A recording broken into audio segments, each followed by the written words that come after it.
Christ est ressuscité, Alléluia. Il a vaincu la mort, Alléluia. À ceux qui étaient dans les tombeaux, il rend la vie. Si le Christ n'est pas ressuscité, vaine est notre foi. Il est vraiment ressuscité, nous en sommes témoins. Christ est ressuscité, Alléluia. Il a vaincu la mort, Alléluia. À ceux qui étaient dans les tombeaux, il rend la vie. La lumière a vaincu notre nuit. Toi qui dors, lève-toi. Éveille-toi d'entre les morts. Christ illuminera. Christ est ressuscité, Alléluia. Il a vaincu la mort, Alléluia.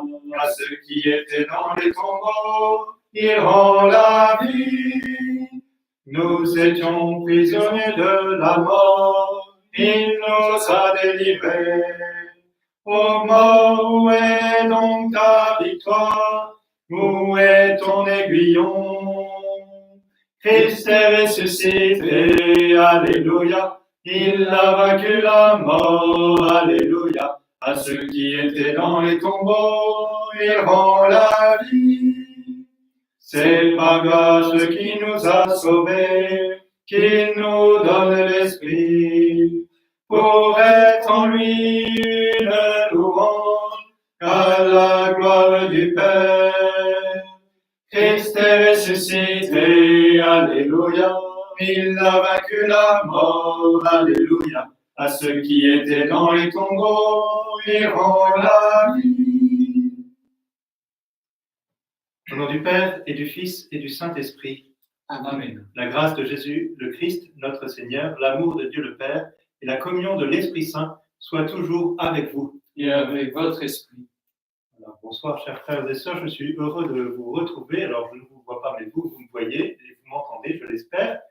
Heureux de pouvoir vivre ce moment où nous célébrons la joie de la résurrection. Dans toute cette octave de Pâques, nous fêtons Pâques. Nous l'avons fêté hier, certainement en famille. Nous continuons aujourd'hui tout au long de cette octave et aussi nous vivons en communauté. Donc c'est une joie de pouvoir célébrer. Alors on le fait dans cette chapelle du séminaire de Château. Vous voyez, nous avons une petite chapelle où je suis depuis un mois et donc a priori pendant encore un mois, d'après les nouvelles que nous avons eues, avec Benoît qui est à ma droite, qui sert la messe. Benoît qui est séminariste du diocèse de Versailles, qui a fait déjà 3 années de formation et là qui est revenu il y a 3 semaines maintenant du Brésil où il est en mission Fidesco. Et puis vous verrez peut-être, vous entendrez en tout cas Vincent, qui est aussi séminariste, à Rome, première année de théologie. Voilà. Et ils vont rendre service cette semaine au Rocher. Donc ils seront peut-être en contact avec l'un ou l'autre d'entre vous. Donc, voilà, c'est aussi intéressant qu'ils commencent cette semaine un peu de service, de mission au Rocher avec vous, chers frères et sœurs, même s'ils ne vous voient pas. Voilà, et puis c'est l'occasion aussi de prier particulièrement ce soir pour notre pays. Certainement, comme nous avons écouté, regardé notre président de la République à l'instant, et nous avons suivi un petit peu ces nouvelles. C'est l'occasion de continuer à prier pour notre pays, pour son avenir, pour ce que nous vivons aujourd'hui, de prier d'une manière particulière aussi pour tous les malades, ceux d'entre nous, ceux que nous connaissons, de les confier, demander au Seigneur qu'il fasse rayonner sa vie, la lumière de la résurrection sur chacun d'eux. Nous nous préparons à vivre cette Eucharistie en reconnaissant que nous sommes pécheurs, que nous avons besoin sans cesse d'être renouvelés par la miséricorde de Dieu. Je confesse à Dieu Tout-Puissant. Je reconnais devant mes frères que j'ai péché en pensée, en parole, par action et par omission. Oui, j'ai vraiment péché. C'est pourquoi je supplie la Vierge Marie, les anges et tous les saints, et vous aussi mes frères, de prier pour moi le Seigneur notre Dieu. Que Dieu Tout-Puissant nous fasse miséricorde, qu'il nous pardonne nos péchés et nous conduise à la vie éternelle. Kyrie, Kyrie eleison, Kyrie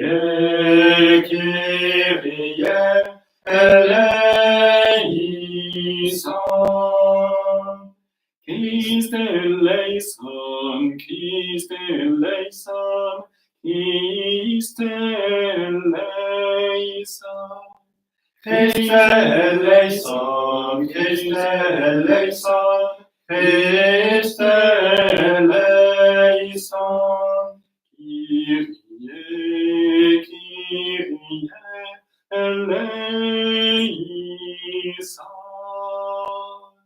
Kyrie, Kyrie eleison.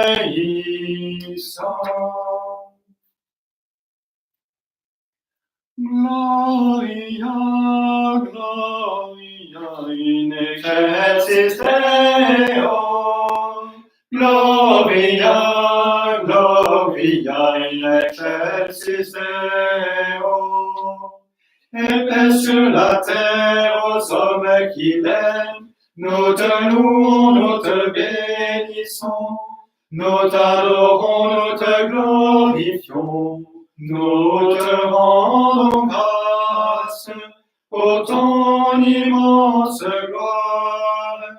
Seigneur Dieu, roi du ciel, Dieu le Père Tout-Puissant, Seigneur Fils unique Jésus-Christ, Seigneur Dieu, agneau de Dieu, le Fils du Père.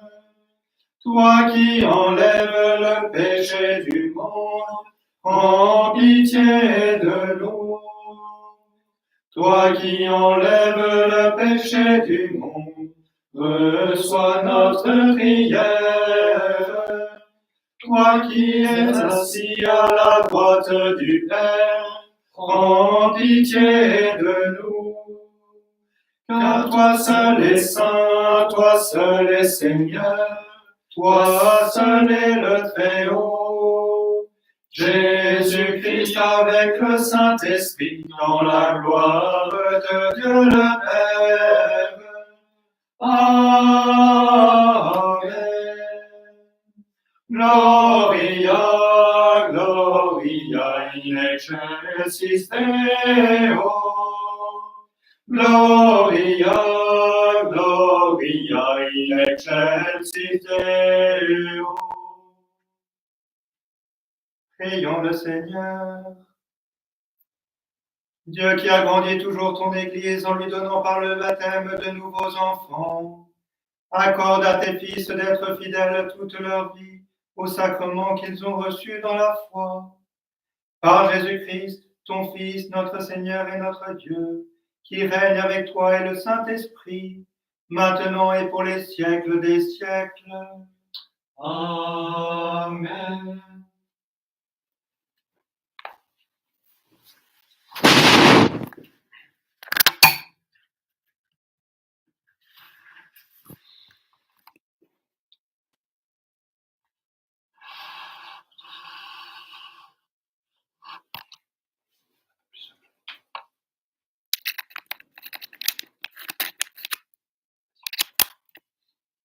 Lecture du livre des Actes des Apôtres.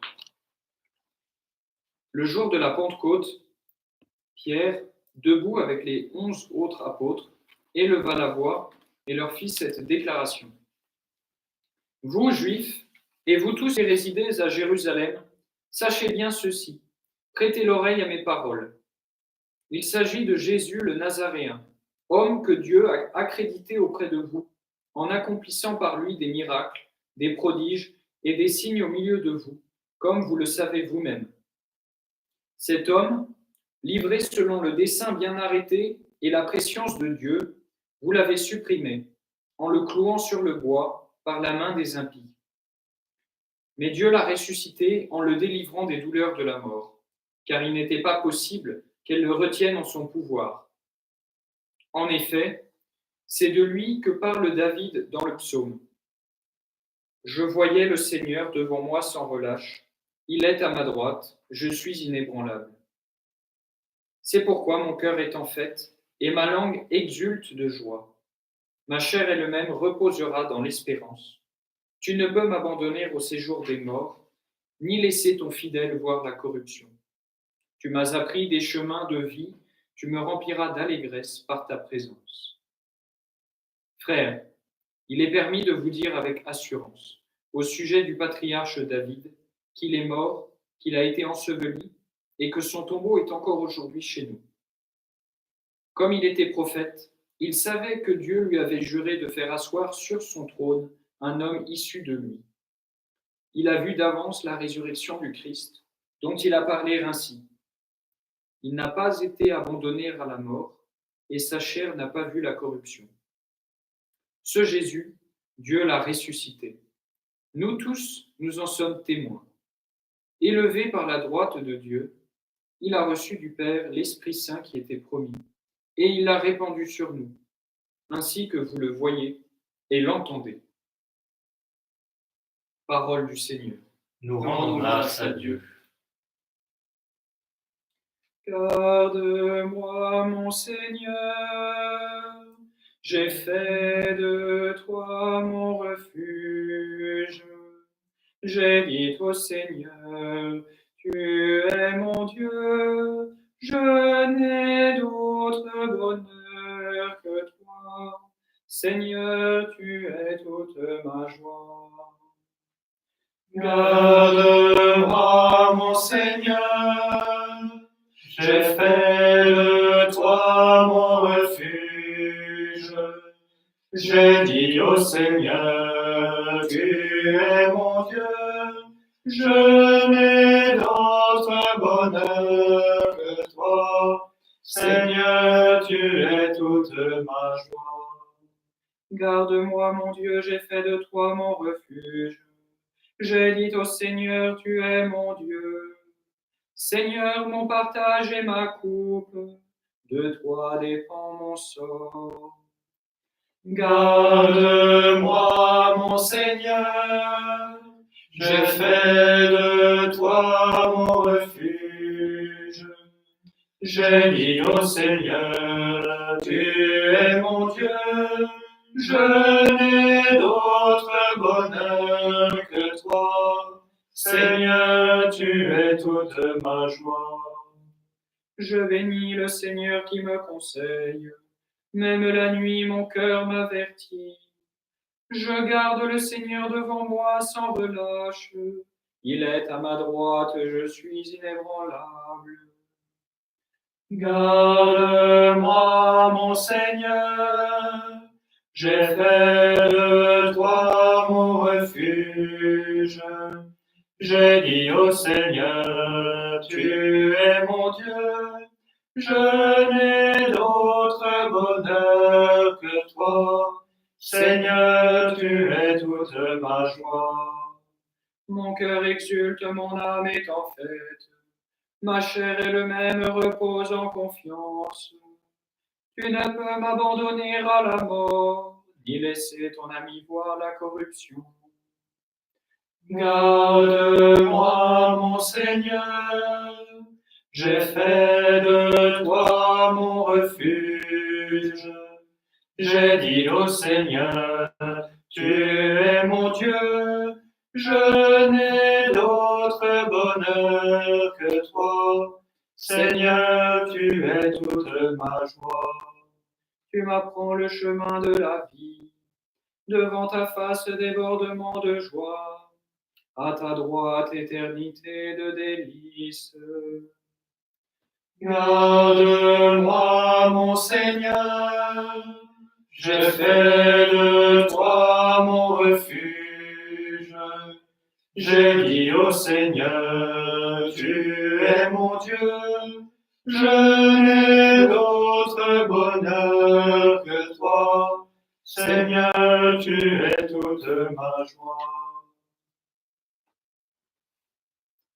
Alléluia, Alléluia, Alléluia, Alléluia, Alléluia, Alléluia, Alléluia, Alléluia.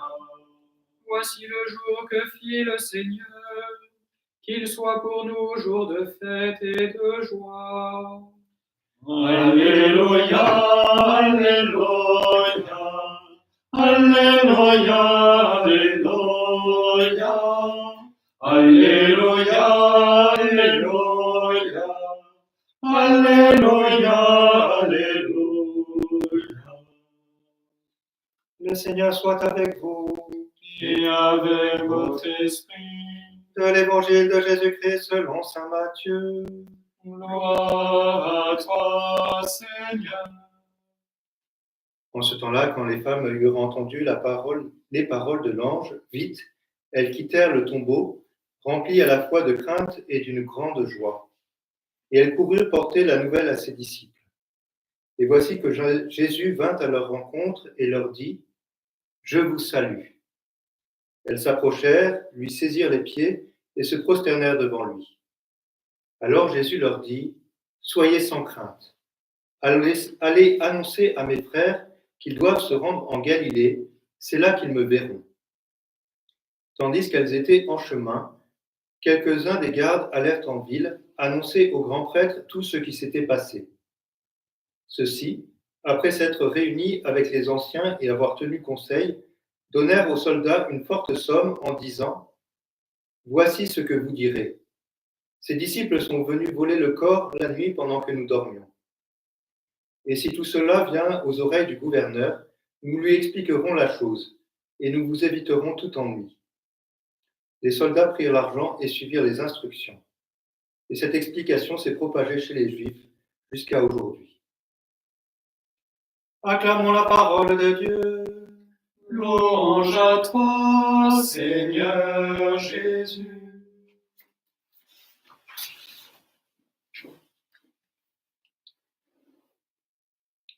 Alors, il y a une particularité dans ces messes qui sont retransmises, qui est tout à fait, il y a un certain nombre d'inconvénients, mais il y a au moins un avantage, c'est que pour la plupart d'entre vous, vous n'êtes pas assis sur des bancs d'église qui sont inconfortables, mais vous êtes au fond de votre canapé qui est tout à fait confortable, et donc ça me donnera l'occasion de vous prêcher plus longuement, ce sera moins désagréable pour vous.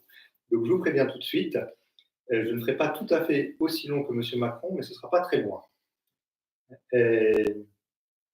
Voilà, l'enjeu, ce qu'on échangeait un petit peu avec le bureau du secteur, c'est aussi qu'ensemble, vous voyez, on n'a pas nos week-ends communautaires, mais qu'on puisse avoir finalement les éléments, les ingrédients essentiels de notre vie communautaire, et, voilà, des enseignements, l'Eucharistie, peut-être l'adoration, et on verra peut-être encore dans les semaines qui viennent les autres éléments, mais que notre vie communautaire, même si elle continue, si elle se vit différemment, elle puisse se prolonger. Donc, je remercie encore Benoît et Vincent de soutenir aussi dans notre vie communautaire.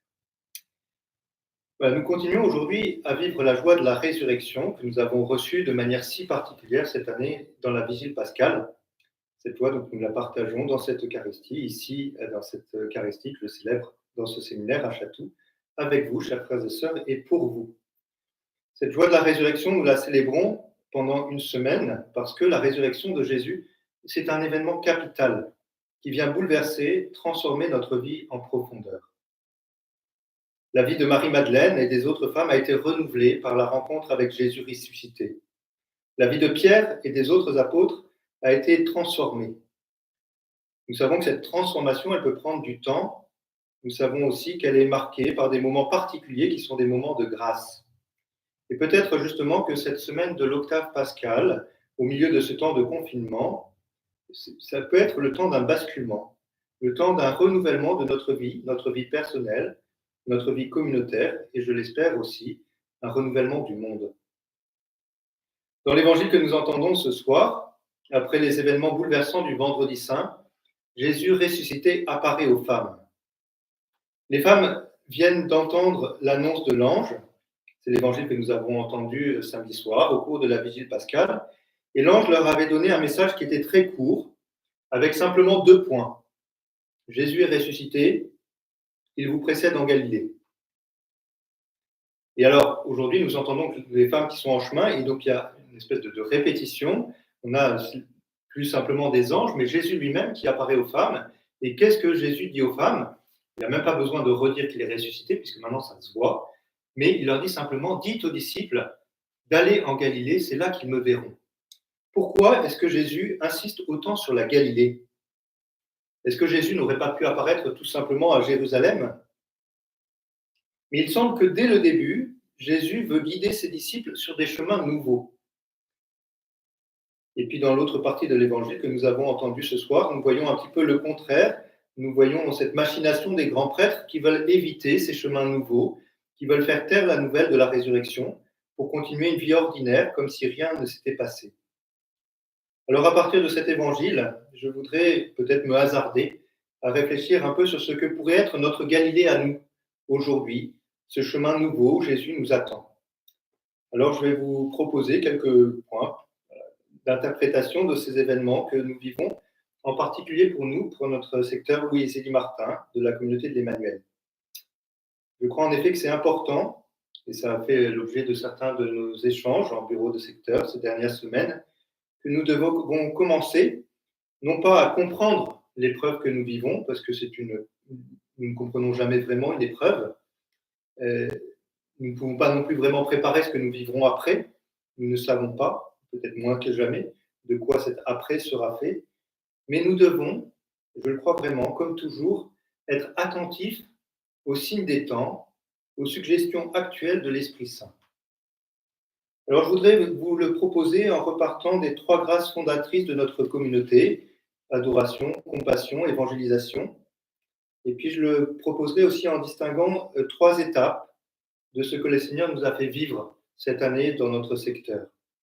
Et puis, je le proposerai aussi, enfin, ce sera peut-être surtout ça, point important, en vous proposant 3 invitations pour maintenant et pour demain. Alors, si nous relisons cette année communautaire, au moins telle que nous l'avons vécue jusqu'à présent, je distingue 3 étapes. 3 étapes qui ont été ou qui sont chacune d'une très grande intensité, qui nous secouent chacune aussi fortement. Dans la première partie de l'année, rappelez-vous, nous avons été particulièrement marqués par notre réflexion autour de ce qui avait été discerné comme notre thème d'année, à partir de ce verset de saint Paul. Nous sommes fous à cause du Christ, et vous, vous êtes raisonnables dans le Christ.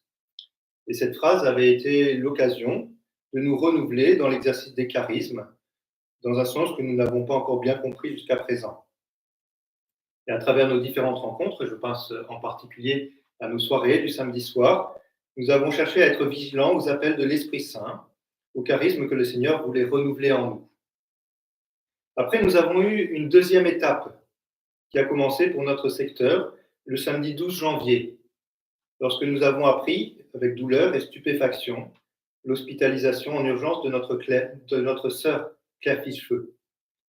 Alors, je n'ai pas besoin de vous rappeler cet élan de prière que nous avons vécu, que nous vivons encore aujourd'hui autour de Claire, mais aussi je pense à de nombreux frères et sœurs de notre secteur qui vivent la maladie, l'épreuve, la souffrance.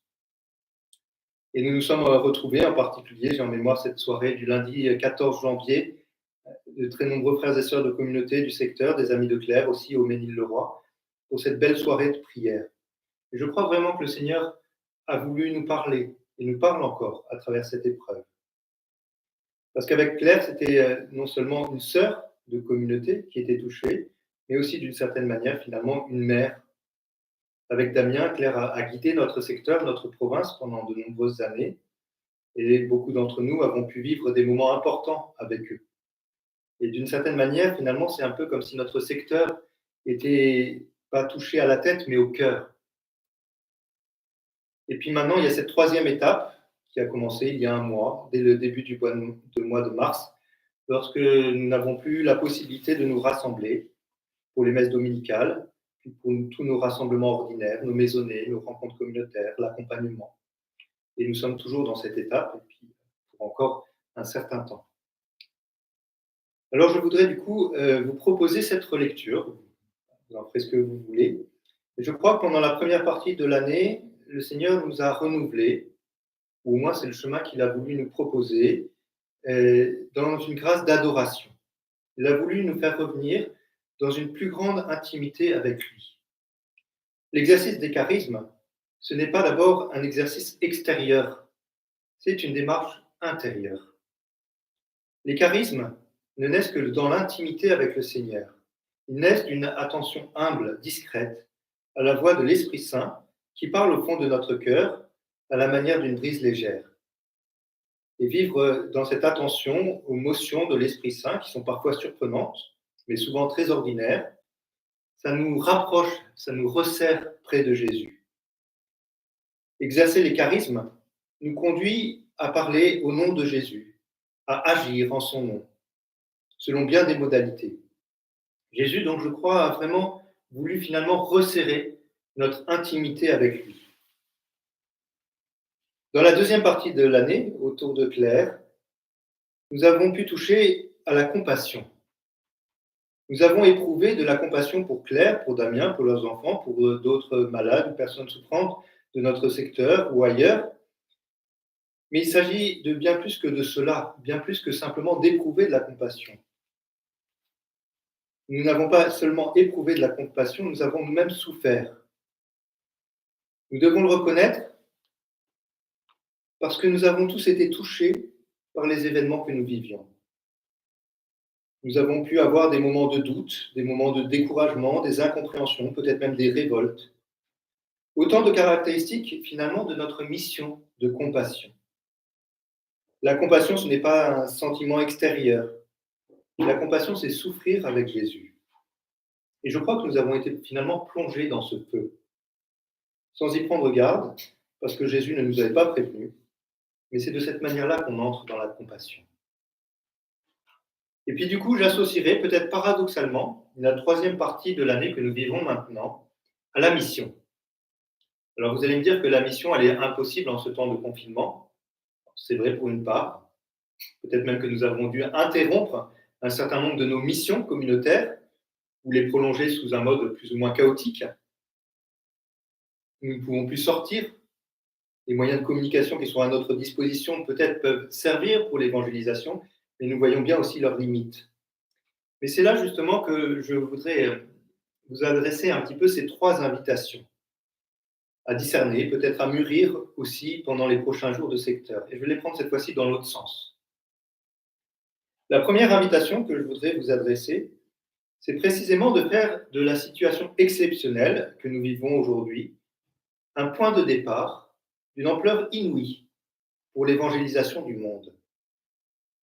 Alors, c'est sûrement encore imprécis, mais je voudrais le résumer peut-être en nous invitant à adopter d'une manière ferme et résolue, au cœur de cette crise, une nouvelle manière de vivre, un nouvel art de vivre. Peut-être que certains d'entre vous, comme moi, se souviennent de ces mots qui avaient été dits en 2004 par le cardinal Lustiger à Paris-le-Monial. C'était une année jubilaire de la communauté. On lui avait demandé ce qu'il attendait des membres de la communauté d'Emmanuel. Il avait répondu « J'attends de vous que vous développiez un nouvel art de vivre, une nouvelle manière de vivre. » Le monde qui va se réveiller après la pandémie ne sera plus le même qu'avant. Alors, il ne s'agit pas de céder à une forme d'excitation apocalyptique, ça circule parfois un petit peu sur les réseaux sociaux ou autres. Ça, ce n'est pas notre vocation. Et ce n'est pas ce que nous dit l'Esprit Saint. Mais il s'agit de développer une forme de vie nouvelle, une forme de vie qui soit plus authentiquement chrétienne, certainement plus simple, plus évangélique. Nous entendons ces jours-ci dans les médias des avertissements sur le fait qu'à la sortie de la crise, peut-être il faudrait travailler plus pour rattraper le retard. Et pourquoi est-ce qu'il faudrait ? Est-ce que c'est pour revenir à un monde antérieur, comme si de rien n'était ? Peut-être qu'aujourd'hui, le temps est venu, et je le crois vraiment, de développer une nouvelle manière, ou plutôt, au pluriel, de nouvelles manières de vivre, des manières qui soient prophétiques, courageuses, et plus conformes à l'Évangile. C'est cela, je crois, notre tâche profonde d'évangélisation. C'est-à-dire semer au cœur du monde l'Évangile. Et en préparant cette homélie, j'avais cette image que le monde dans lequel nous sommes aujourd'hui est comme un monde qui est labouré par la souffrance, par la maladie. Et c'est comme une terre qui est remuée par une charrue. Et alors, il y a un peu deux possibilités sur cette terre. Soit on passe le rouleau compresseur pour bien l'aplanir et faire comme si de rien n'était, faire que cette terre redevienne comme avant, soit profiter du fait que cette terre soit labourée aujourd'hui pour semer dans cette terre des semences d'évangile. Et ainsi, dans les mois qui viennent, on verra certainement pousser des nouvelles plantes, pousser des nouvelles manières de vivre. Et c'est à nous, chrétiens, et c'est à nous, membres de la communauté d'Emmanuel, de prendre notre part dans ce renouveau de l'Église, ce renouveau du monde. L'évangélisation, elle est là. Et elle est plus là que dans des cycles Amour et Vérité, dans des ECMC, des Avances au large, ou bien d'autres missions qui sont sûrement précieuses, utiles, et qu'il faudra pouvoir certainement continuer, peut-être avec d'autres modalités aussi. Mais notre évangélisation, elle est d'abord là, dans le témoignage que nous donnons de notre manière de vivre. Nous ne pourrons pas reprendre notre mode de vie antérieur. Peut-être parce que les conditions sociales ou économiques ne le permettront pas, mais surtout parce que l'Esprit Saint nous conduit ailleurs. Il nous emmène en Galilée. Alors, quoi et comment, je ne le sais pas, et je me pose la question moi aussi, pour moi-même. Il ne s'agit pas bien sûr d'agir sur un coup de tête, de poser des discernements hâtifs et réfléchis, surtout des discernements qui ne seraient pas mis sous la lumière de l'Esprit Saint. Et puis je crois aussi que ces nouveaux arts de vivre, ça doit être des arts de vivre communautaires. Ce n'est pas quelque chose que chacun fait dans son coin. C'est quelque chose que nous portons aussi ensemble. Nous avons une responsabilité, nous devons discerner en secteur, en province, en communauté, sur les chemins que le Seigneur nous demande de prendre ensemble. Et en même temps, c'est aussi la responsabilité de chacun, de chaque famille, de se laisser guider pour recevoir du Seigneur de nouvelles manières de vivre, d'agir après, et peut-être dès maintenant. Alors, qu'est-ce que ça peut signifier ? D'abord, je voudrais souligner que positivement, très positivement, nos gouvernants ont fait dans cette crise un choix courageux en faisant passer l'humain avant l'économique. Même on retrouvait certains accents de cette priorité dans ce que M. Macron nous disait tout à l'heure, et c'est beau, et nous devons nous en réjouir. Nous avons fait le choix, c'est un fait notable, sans vraiment de grande contestation, de sauver des vies, quitte à perdre de l'argent. C'est un beau signe d'espérance, même dans cette civilisation dont nous avons pu douter par moments. Alors comment est-ce que cet élan se poursuivra ? C'est la question qui sera posée. En préparant aussi, me revenaient quelques passages de l'exhortation apostolique de François, la joie de l'Évangile. Et je crois vraiment qu'en relisant certains passages de la joie de l'Évangile, on va avoir certains passages qui résonnent d'une manière très différente aujourd'hui. Semer l'Évangile dans un monde nouveau, un monde qui sera à reconstruire. Pendant toutes ces semaines que nous vivons, notre travail a une place différente. Pour certains, je pense en particulier à ceux qui sont soignants, médecins, infirmières. Vous voyez aujourd'hui l'importance de votre travail. Et puis pour d'autres, peut-être vous découvrez que votre travail il peut s'arrêter pendant 2 mois sans que ça empêche le monde de tourner. Alors c'est une question, quelle est la place de mon travail ? Quelle est la place de ce travail dans ma vie ? Comment est-ce qu'il participe au bien commun ? Et nous avons la chance dans notre secteur d'avoir de nombreux frères et sœurs qui ont beaucoup réfléchi, prié, notamment autour des parcours hachés, sur ces thèmes. Je crois que je m'adresse en particulier à vous ce soir. Priez et aidez-nous pour retrouver dans les semaines qui viennent des bases plus justes, plus profondes sur la place du travail dans notre vie personnelle, dans notre société. Je pense aussi à la vie en famille. Pendant ces semaines, nous avons dû vivre en famille. Alors, pour beaucoup, c'est l'occasion de belles expériences familiales, de vivre la famille autrement, peut-être au-delà de quelques tensions qui peuvent surgir. Et là aussi, comment est-ce que nous vivons la famille ? Qu'est-ce que nous redécouvrons en famille et que nous devrons continuer à porter ? Là aussi, c'est peut-être les frères et sœurs de la communauté qui sont plus engagés dans Amour et Vérité qui peuvent vous aider dans cette réflexion. Et puis dans mon organisation personnelle, je ne sais pas si vous êtes comme moi, mais moi j'ai fait l'expérience que mon agenda s'est vidé en quelques heures d'une manière spectaculaire. Et ça n'a pas eu des conséquences dramatiques.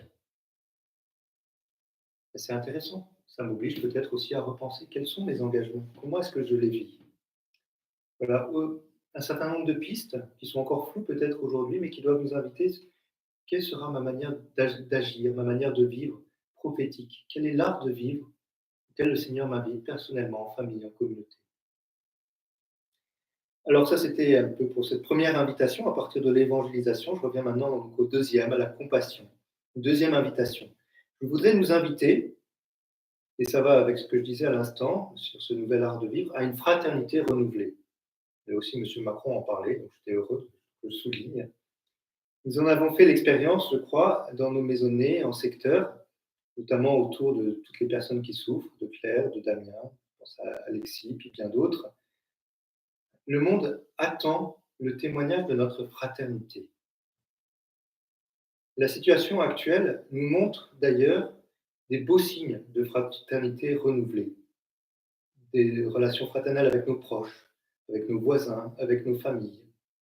Nous voyons aussi de beaux élans de générosité, de reconnaissance qui peuvent naître. C'est un beau signe, c'est un signe qui est encourageant et qui doit aller plus loin encore. C'est le point de départ de notre vie communautaire, la fraternité. Notre fraternité, la fraternité entre nous, c'est le point de départ de notre évangélisation. Le nouvel art de vivre que nous devons discerner, nous ne pouvons le vivre qu'ensemble. Et ça ne sera possible que si nous sommes unis par une authentique fraternité. Alors notre fraternité, en ce moment, elle s'exprime de manière très différente à travers des maisonnées Skype, Zoom, Teams ou autres. Elle est bien là. Rendons grâce à Dieu. Mais dès à présent, je crois que nous devons l'intensifier. L'intensifier par l'attention fraternelle, en particulier aux plus fragiles, dans l'intensité, la profondeur des partages que nous pouvons avoir, dans des signes simples et gratuits au quotidien. Et tous les éléments constitutifs de notre vie communautaire, la maisonnée, l'accompagnement, les week-ends communautaires, sont peut-être ébranlés aujourd'hui, mais ça ne doit pas ébranler notre fraternité. Au contraire, ça doit nous permettre de la vérifier, de la fortifier, de l'intensifier. Et je rêve déjà de ce jour où nous pourrons nous retrouver en maisonnée, en week-end communautaire, où nous pourrons louer ensemble, en nous découvrant encore davantage frères et sœurs, où nous pourrons évangéliser parce que nous serons davantage frères et sœurs. Et enfin, je voudrais, c'est ma troisième invitation, en lien avec la grâce de l'adoration que nous portons, toujours dans la perspective d'un renouvellement de notre attention au charisme, que le Seigneur nous demande d'accueillir, je voudrais nous inviter à une vie intérieure plus intense et plus profonde. Notre renouveau personnel, le renouveau de l'Église et du monde, ne peut passer que par des hommes et des femmes qui ont une vie intérieure, une intimité avec le Christ, une disponibilité à l'Esprit Saint de tous les instants. Le monde dans lequel nous avons vécu jusqu'à présent ne nous a pas aidés à vivre cette vie intérieure. Qu'est-ce qu'il en sera du monde dans lequel nous allons sortir à la fin de ce confinement? Je ne le sais pas, mais c'est à nous de le décider et de le construire. Et il sera construit d'autant plus solidement que notre vie sera enracinée dans le Seigneur. Et c'est vrai aussi pour notre secteur communautaire. Nous faisions beaucoup de choses. Nous avons beaucoup d'œuvres, de missions que nous portons en communauté. Et ce que nous vivons aujourd'hui, c'est une provocation à vivre plus profondément, plus intensément cette vie intérieure. En ce moment, nous sommes à l'intérieur de nos maisons. Et donc, visiblement, pour encore un mois. Est-ce que nous sommes, pour autant, davantage des hommes et des femmes intérieurs? Alors, sur ce chemin, je me permets de vous encourager à lire ou à relire ce qui est, je crois, l'un des ouvrages de spiritualité qui était le plus marquant pour de très nombreux frères et sœurs de communauté, la référence dans beaucoup d'enseignements, qui est, je ne sais pas si vous l'avez lu, L'âme de tout apostolat, de Don Jean-Baptiste Chautard. Je le dis aussi pour les séminaristes, je vous le conseille, si vous ne l'avez pas lu. Alors, c'est un style un petit peu 19e, mais c'est une lecture qui est décapante et qui nous permettra, je le crois vraiment, de reconstruire notre vie personnelle, notre vie communautaire et le monde dans lequel nous vivons. Et nous le reconstruirons d'une manière plus solide et plus profonde. Parce que notre apostolat, notre mission, elle ne peut se fonder que dans cette vie intérieure. La seule chose qui porte des fruits, c'est notre relation personnelle avec le Seigneur. Et ce que nous pouvons en donner à voir. L'enjeu n'est pas dans les actions que nous entreprenons, elle est dans la manière dont nous les vivons. La fécondité de notre mission dépend d'abord de cette vie intérieure, de notre adoration silencieuse, de notre disponibilité constante à l'Esprit Saint. Alors ce temps de vie intérieure à nos maisons, c'est le temps privilégié, pardonnez-moi d'insister, pour vivre cette intimité renouvelée avec le Seigneur. Voilà donc, chers frères et sœurs, quelques éléments de lecture que je vous partage de ce que nous vivons en ce moment, ces invitations. Donc, invitation à une vie intérieure, ensemble, plus intense, invitation à une fraternité renouvelée, invitation à développer un nouvel art de vivre. Telles me semblent être ces quelques directions à prendre pour rejoindre la Galilée où Jésus ressuscité nous attend désormais.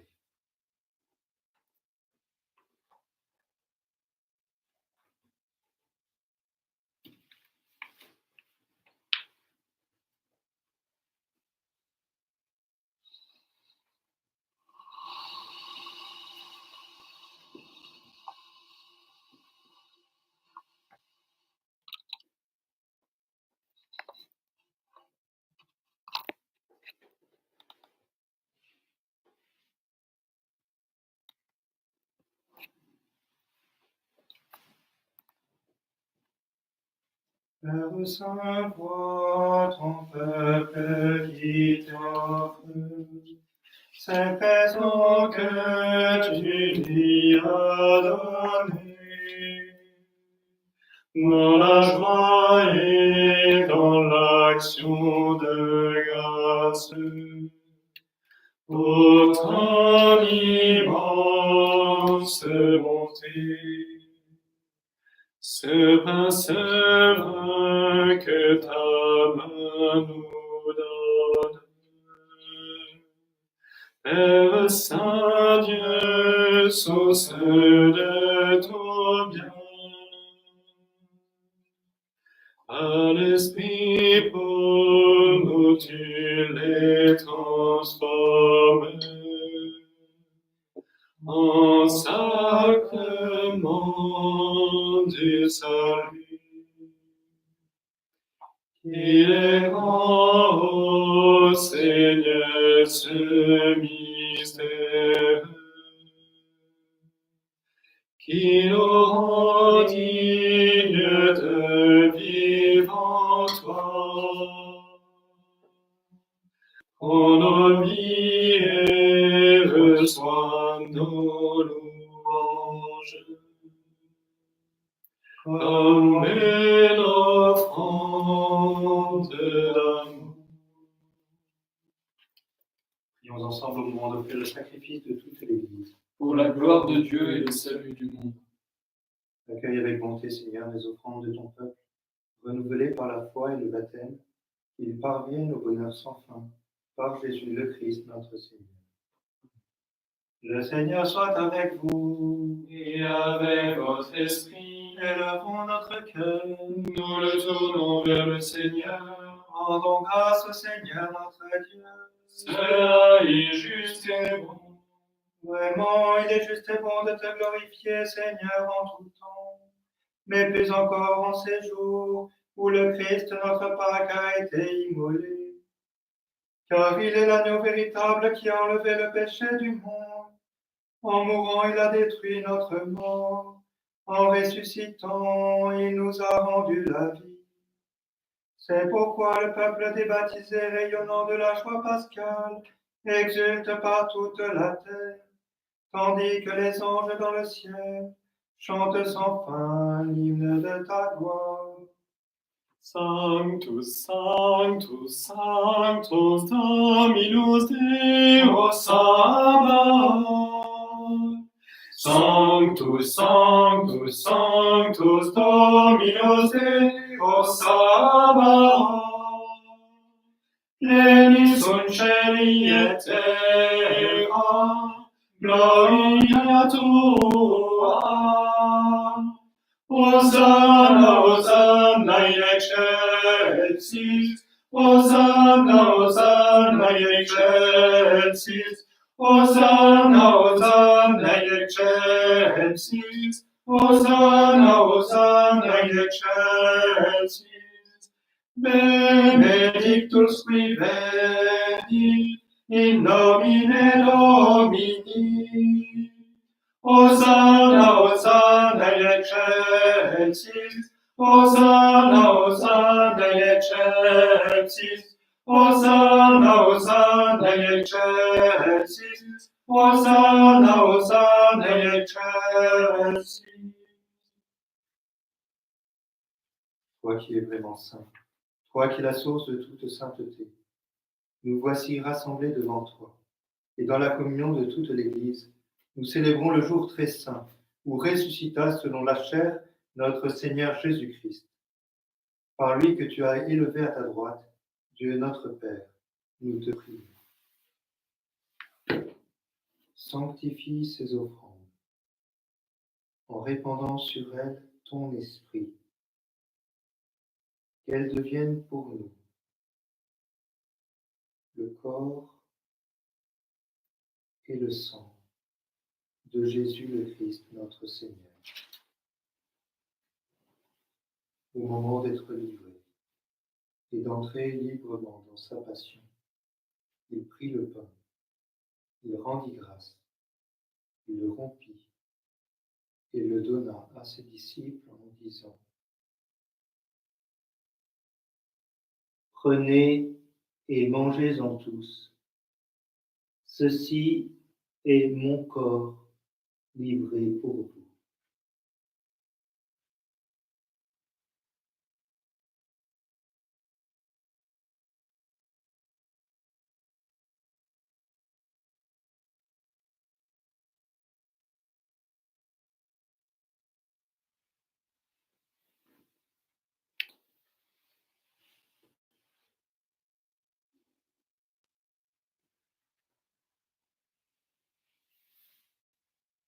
De même, à la fin du repas, il prit la coupe. De nouveau, il rendit grâce et la donna à ses disciples en disant :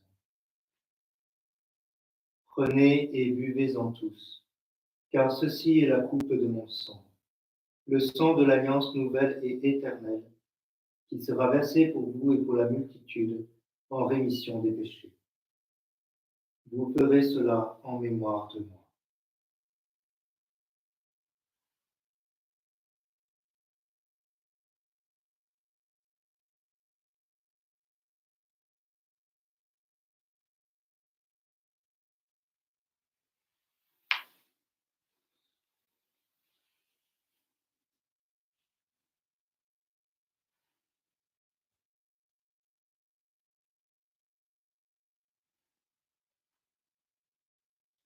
Proclamons le mystère de la foi. Gloire à toi qui étais mort. Gloire à toi qui es vivant. Notre Sauveur et notre Dieu. Viens, Seigneur Jésus. Faisant ici mémoire de la mort et de la résurrection de ton Fils, nous t'offrons, Seigneur, le pain de la vie et la coupe du salut. Et nous te rendons grâce, car tu nous as choisis pour servir en ta présence. Humblement, nous te demandons qu'en ayant part au corps et au sang du Christ, nous soyons rassemblés par l'Esprit Saint en un seul corps. Souviens-toi, Seigneur, de ton Église répandue à travers le monde. Fais-la grandir dans ta charité, avec le pape François, notre évêque Éric, son auxiliaire Bruno, et tous ceux qui ont la charge de ton peuple. Souviens-toi aussi de nos frères qui se sont endormis dans l'espérance de la résurrection et de tous les hommes qui ont quitté cette vie. Souviens-toi en particulier de Pascal. Reçois-les dans ta lumière auprès de toi. Sur nous tous enfin, sur tous les malades, nous implorons ta bonté. Permets qu'avec la Vierge Marie, la bienheureuse Mère de Dieu, avec Saint Joseph, son époux, avec les apôtres et les saints de tous les temps qui ont vécu dans ton amitié, nous ayons part à la vie éternelle et que nous chantions ta louange par Jésus-Christ, ton Fils bien-aimé.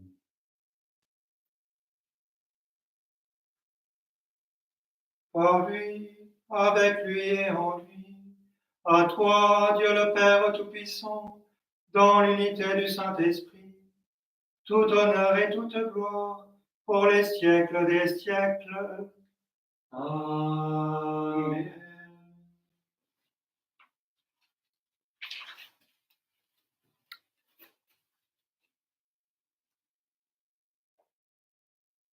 C'est l'Esprit Saint qui nous rassemble là où nous sommes, chacun d'entre nous. C'est l'Esprit Saint qui nous unit dans cette prière que nous pouvons redire ensemble. Notre Père, Qui es aux cieux, que ton nom soit sanctifié, que ton règne vienne, que ta volonté soit faite sur la terre comme au ciel. Donne-nous aujourd'hui notre pain de ce jour. Pardonne-nous nos offenses, comme nous pardonnons aussi à ceux qui nous ont offensés. Et ne nous laisse pas entrer en tentation, mais délivre-nous du mal. Délivre-nous de tout mal, Seigneur, et donne la paix à notre temps.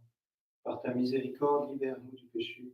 Rassure-nous devant les épreuves, en cette vie où nous espérons le bonheur que tu promets, et l'avènement de Jésus-Christ, notre Sauveur. Car c'est à toi qu'appartiennent le règne, la puissance et la gloire pour les siècles des siècles.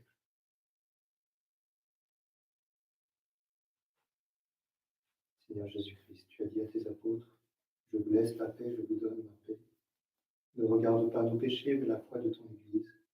Pour que ta volonté s'accomplisse, donne-lui toujours cette paix, conduis-la vers l'unité parfaite, toi qui règnes pour les siècles des siècles. Amen.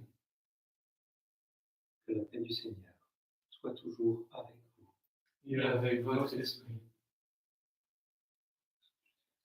Agnus Dei, qui tollis peccata mundi, miserere nobis, miserere nobis, Agnus Dei, qui tollis peccata mundi, miserere nobis, miserere nobis,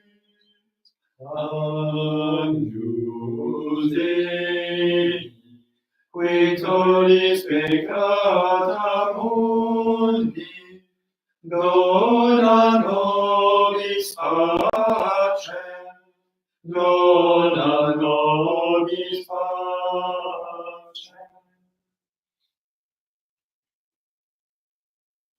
Heureux les invités au repas du Seigneur. Voici l'agneau de Dieu qui enlève le péché du monde. Seigneur, je ne suis pas digne de te recevoir, mais dis seulement une parole et je serai guéri.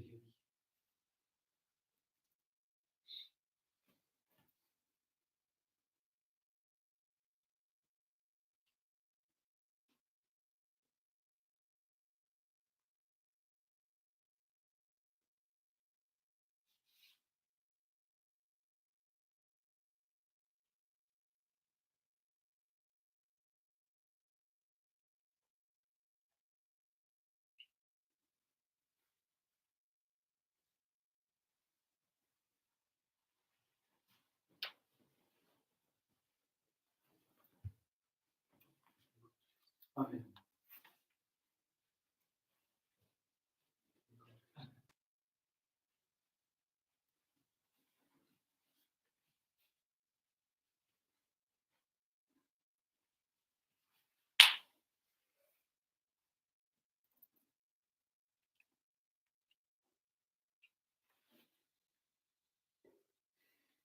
Je vous ai choisi, je vous ai établi, pour que vous alliez et viviez de ma vie. Demeurez en moi, vous porterez du fruit. Je fais de vous mes frères et mes amis. Contemplez mes mains et mon cœur transpercé. Accueillez la vie que l'amour veut donner. Ayez foi en moi, je suis ressuscité, et bientôt dans la gloire vous me verrez. Recevez l'esprit de puissance et de paix. Soyez mes témoins, pour vous j'ai tout donné. Aidez votre vie, livrez-vous sans compter. Vous serez mes disciples, mes bien-aimés. Consolez mon peuple, je suis son berger. Donnez-lui la joie dont je vous ai comblé. Ayez pour vos frères la tendresse du Père. Demeurez près de moi, alors vous vivrez.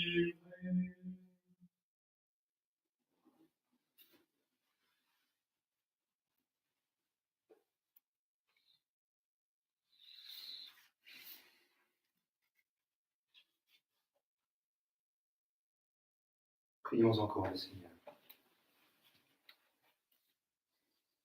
Que la grâce du mystère pascal abonde et fructifie en nous, Dieu Tout-Puissant. Tu nous as mis sur le chemin du salut. Aide-nous à répondre à tes bienfaits. Par Jésus le Christ, notre Seigneur. Amen. Ça vous souhaite encore de belles fêtes de Pâques. Merci de cette messe. Alors, je ne sais pas combien vous étiez. Vous m'avez vu, mais moi je ne vous vois pas. 65. 65, paraît-il, nous dit Vincent. Et c'est peut-être justement l'occasion de redire notre unité, notre communion dans ce temps. Belle fête de Pâques à chacun de vous, à chacun de vos familles. Le Seigneur soit avec vous. Et avec votre esprit. Que demeure en vous la grâce de Dieu, la grâce pascale qu'il vous offre aujourd'hui, qu'elle vous protège de l'oubli et du doute. Amen. Amen. Par la résurrection de son Fils, il vous a fait déjà renaître, qu'il vous rappelle toujours à cette joie que rien, pas même la mort, ne pourra vous ravir. Amen. Ils sont finis les jours de la passion. Suivez maintenant les pas du ressuscité, suivez-le désormais jusqu'à son royaume, où vous posséderez enfin la joie parfaite. Amen. Et que Dieu Tout-Puissant vous bénisse, le Père, le Fils et le Saint-Esprit. Amen. Allez dans la paix de Christ, alléluia, alléluia. Rendons grâce à Dieu, alléluia, alléluia.